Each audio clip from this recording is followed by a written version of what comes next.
മറ്റൊന്ന് P K Firoz പറഞ്ഞു ഞങ്ങൾ കുറുവ സംഘമാണെന്ന്, ക്രിമിനൽ സംഘമാണെന്ന്. ഒരു ഗുണമുണ്ടായിട്ടോ ഫിറോസ് വന്നപ്പോൾ? നേരത്തെ ലീഗുകാരൻ പറഞ്ഞിരുന്നത് 3000-നും 2000-നും വാങ്ങിയ ഭൂമിയാണെന്ന്. ഫിറോസ് വന്നപ്പോൾ ഉണ്ടായ ഗുണം എന്താ? 35,000-നും 45,000-നും വാങ്ങിയ ഭൂമിയാണെന്ന്. പ്രിയമുള്ളവരെ, 2010 ഞാൻ ഭൂമി വാങ്ങുന്ന ഘട്ടത്തിൽ മലയാളം സർവകലാശാല എന്നുള്ള പറയുന്ന സങ്കല്പം പോലും കേരളത്തിനകത്ത് രൂപപ്പെട്ടിരുന്നില്ല. അപ്പോഴാണ് ഞാൻ ഭൂമി വാങ്ങുന്നത്. ഇപ്പൊ ഈ പറയുന്ന ഞങ്ങൾ കുറുവാ സംഘമാണ്, ക്രിമിനൽ സംഘമാണ് എന്ന് പറയുന്ന പി കെ ഫിറോസ് 2021 നിയമസഭാ തെരഞ്ഞെടുപ്പിൽ അവിടെ നിറങ്ങിയിട്ടുള്ള സത്യവാങ്മൂലത്തിന്റെ കോപ്പിയാണ്. ഇതിനകത്ത് പറയുന്നത് അദ്ദേഹത്തിന്റെ ബാധ്യത എന്ന് പറയുന്നത് 2021 47.89 ലക്ഷം രൂപ.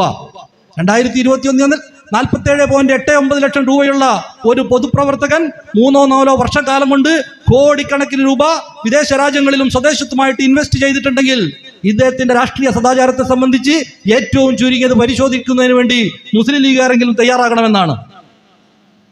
ഇദ്ദേഹത്തിന് ഞങ്ങൾ ക്രിമിനൽ സംഘമാണ് എന്ന് പറയുന്ന ഇദ്ദേഹത്തിന്റെ ക്രിമിനൽ റിപ്പോർട്ടാണിത്, ഔദ്യോഗിക രേഖയാണിത്. 12 ക്രിമിനൽ കേസാണ് പി കെ ഫിറോസിനെതിരായിക്കൊണ്ട് വിവിധ കോടതികളിൽ കിടക്കുന്നത്. എന്തിനു വേണ്ടിയിട്ടുള്ള കേസാ? IPC സെക്ഷൻ 420 വഞ്ചന കുറ്റത്തിന്, മറ്റുള്ളവരുടെ ഭൂമി തട്ടിയെടുക്കുന്നതിന് വേണ്ടി പരിശ്രമിച്ചതിന്റെ ഭാഗമായിക്കൊണ്ട് IPC 420 പ്രകാരം അദ്ദേഹത്തിനെതിരായിക്കൊണ്ട് കുറ്റം ചുമത്തിയിരിക്കുന്നു. 7 വർഷക്കാലം വരെ ശിക്ഷ കിട്ടാവുന്ന വകുപ്പിലാണ് അദ്ദേഹത്തിന് ഒരു കുറ്റം ചുമത്തിയിട്ടുള്ളത്. മറ്റൊരു കേസ് IPC 324 മാരകായുധങ്ങൾ ഉപയോഗിച്ചുകൊണ്ട് മറ്റുള്ളവരെ ആക്രമിക്കുന്നതിന് വേണ്ടിയിട്ടുള്ള വകുപ്പാണ് IPC 324. 3 വർഷം വരെ ശിക്ഷ കിട്ടാവുന്ന, തടവും പിഴയും കിട്ടാവുന്ന വകുപ്പാണ് ഇതിനകത്ത് ചേർത്തിട്ടുള്ളത്.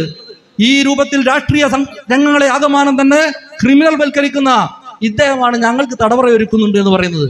പ്രിയമുള്ളവരെ, വിനയത്തോടു കൂടി പറയട്ടെ, ഇന്ന് വരെ ഞങ്ങൾക്കെതിരായിക്കൊണ്ടൊന്നും ഇത്തരത്തിലൊരു പെറ്റി കേസ് പോലും ഇന്ന് വരെ എവിടെയും ചാർജ് ചെയ്തിട്ടില്ല.